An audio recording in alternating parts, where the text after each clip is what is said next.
Hi mga amigas at mga amigos, ito na naman ako si LeeAnne at welcome sa aking channel at sana ay kayo ay mag-subscribe na. Okay, so ngayon, I think alam niyo na kung ano yung pag-uusapan at kung hindi niyo pa alam ako ay isang guro dito sa Thailand at ako ay nagtuturo na dito ng halos 6 na taon at saka ngayon ay sasabihin ko sa inyo ang isang malaking tanong kung magkano ang sahod ng isang guro dito sa Thailand. Okay, so disclaimer, this is only based on my experience. Magkano nga ba? Magkano nga ba ang sahod ng isang teacher dito sa Thailand? For me, ito yung mga naririnig ko sa mga kaibigan, sa mga bagong kakilala, at saka sa iba pong Pinoy dito. So, at saka, sinasabi ko lang ito para kayo ay magiging aware kung kayo ay pupunta dito sa Thailand. Okay? So, let's go. So, ang sahod ay nagdidepende kung ano ang narating mo na education.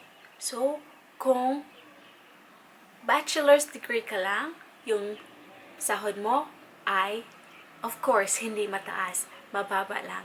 At saka kung ikaw ay master's graduate, kung master's graduate ka, syempre, yung sahod mo ay tataas na din. Sabihin natin kung mas mataas pa, yung education mo is mas maganda kasi mas mataas din yung sahod mo. So, yun nga, nagdidepende sa iyong educational attainment. Okay, yung sahod mo ay nagdidepende din kung ilang years na ba ang experience mo sa pagtuturo. Okay. Kung wala kang experience, syempre, yung sahod mo ay hindi diretso na mataas. Depende lang kung ikaw ay doctor na agad-agad. Diba? Na fact is, ang sahod dito sa Thailand ay nagdidepende din kung anong school ang ina-applyan mo or anong school ang tinatrabahoan mo. Merong private school, merong government school, merong government school pero nasa regular ka lang kasi yung government school nila dito may regular program, may English program, may advanced program, at saka meron pa yung mga gifted program dyan. So, kung nagtuturo ka doon sa English program, mas mataas-taas konti yung sahod mo kasi special yon na program nila. So, kung yung ordinary program, sa ordinary program ka lang nagtuturo, mas mababa kasi general, yun parang sa atin yung general lang. Okay. So, at saka kung sa private din naman, depende pa din kung gaano kalaki or gaano kaliit ang school. Okay, at also, so ito na nga, kung magkano nga ba talaga ang sahod ng isang guro dito sa Thailand. Ang pinakamababa na alam ko na sahod ng isang teacher dito sa Thailand is 15,000 baht. 15,000 baht.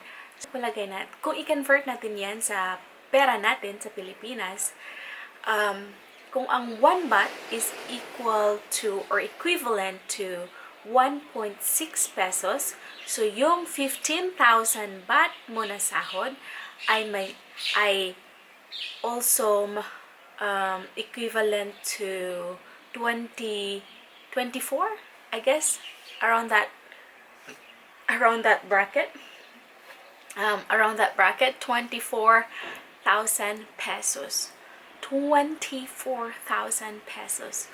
So, ngayon, kung ikaw ay isang regular na teacher dyan sa Pilipinas, at saka dito sa Thailand ay magre-receive ka lang ng 15,000 baht, at regular ka na dyan sa Pilipinas at gusto mong pumunta dito, dyan ka na lang sa Pilipinas. Di ba? Kasi dyan sa Pilipinas, yung ano mo, yung future mo is very bright kasi hindi ka natatakot na baka next year mawalan ka na ng kontrata. So dito kasi sa Thailand, per year ang kontrata. Okay? So hindi pa lahat ng school dito ay nagpa-process ng work visa. Kung ikaw ay nagpaplano na pumunta dito sa Thailand at magtuturo, think about it. Kasi I have tried that also. Nung first time ko na pumunta dito sa Thailand, at saka nakahanap agad ako ng work after 2 days na nakarating ako dito. Yung sahod, kasi yung school na yun is only a demonstration school, maliit, private na school, at saka nagtuturo ng mga kindergarten. Yung sahod na ino-offer nila sa akin is 15,000 baht. At saka, kailangan pa na magturo ako Sunday at saka Saturday. Diba? 7 days a week. At saka, kailangan ko mag-work ng 7 days a week at ang aking sahod ay only 15,000 baht. Diba? Hindi maganda? Yes, hindi talaga maganda. So, ang ginawa ko, noong time na yon, after 2 weeks of working, nag-resign ako, naghanap ako ng ibang school. At, the second, also, I have talked to other friends. And alam ko na nag-umpisa sila sa sahod na 18,000. Kasi, parang yung 15,000 is pinaka-ano na talaga, pinakababa. Pero most of my friends started 18,000 baht. Okay, hindi ko ito generalize kasi magdedepende din sa location dito sa Thailand. So, kung nandoon ka sa city, I'm sure yung sahod mo ay sobra din, malaki din. Okay, compared to provinces, to other places outside the city. 10,000 baht. Sa peso yan, kung i-convert mo sa peso, yung sahod na 18,000 baht is about 29,000 pesos. 29,000 pesos. I know for a fact na sa Pilipinas ngayon, ang teacher 1 is already above 20. Is it above 20,000 pesos? So, kung regular na kayo dyan sa Pilipinas, dyan na lang kayo. At saka magbakasyon na lang kayo dito sa Thailand. Diba? Nagsa-start ng 22,000 baht. So, 22,000 baht or 20, 21, or 20 above. 20,000 above baht. So, yun ay sobra na 30,000 pesos. Mga ano na. Yung 22,000 baht ay mga 35,000 pesos na yon. So, 35,000 pesos. And meron din akong mga kakilala na nag-umpisa sila sa sahod na 25,000 baht.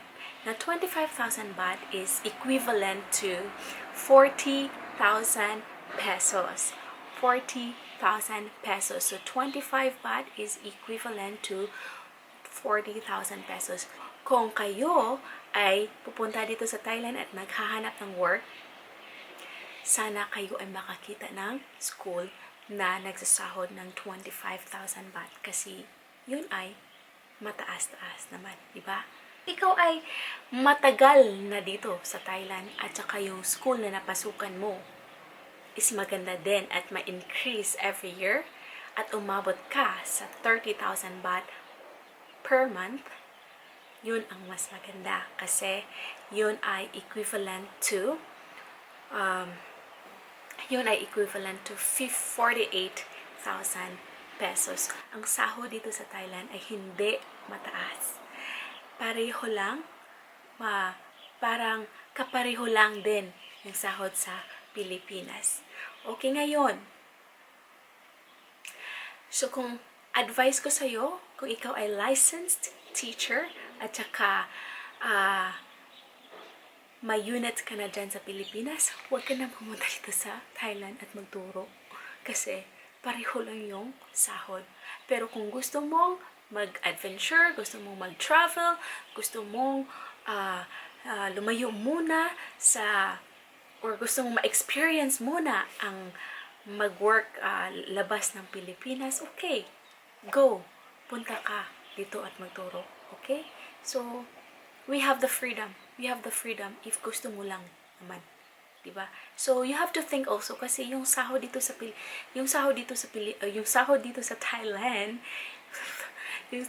dito sa Thailand at sahod sa Pilipinas ay magkadikit lang talaga. Ganito lang, oh. Magkadikit. Very, very close. Hindi siya malayong, hindi siya hindi siya ideal talaga. Hindi siya talaga ideal. Kasi, teacher ka nga, pero yung sahod mo, hindi naman ganun kalaki. Diba?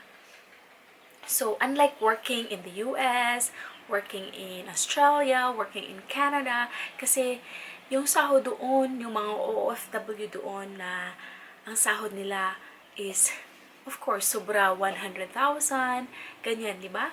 So, yun na nga, yun yung masasabi ko.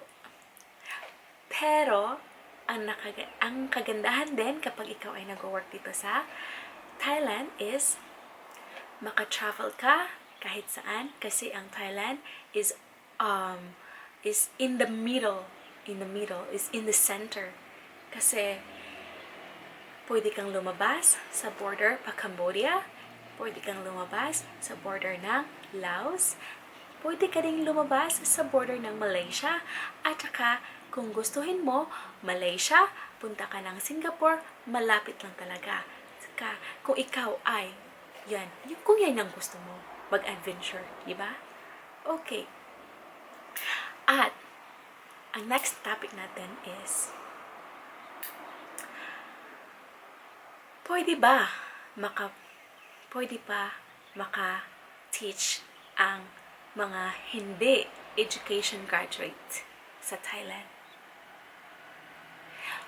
Okay, mga kaibigan, see you for my next one at sana ito ay abagan nyo kung ang mga hindi graduate ng education ay pwede bang magturo o pwede bang mag-teach dito sa Thailand. See you for my next one. God bless you. Bye!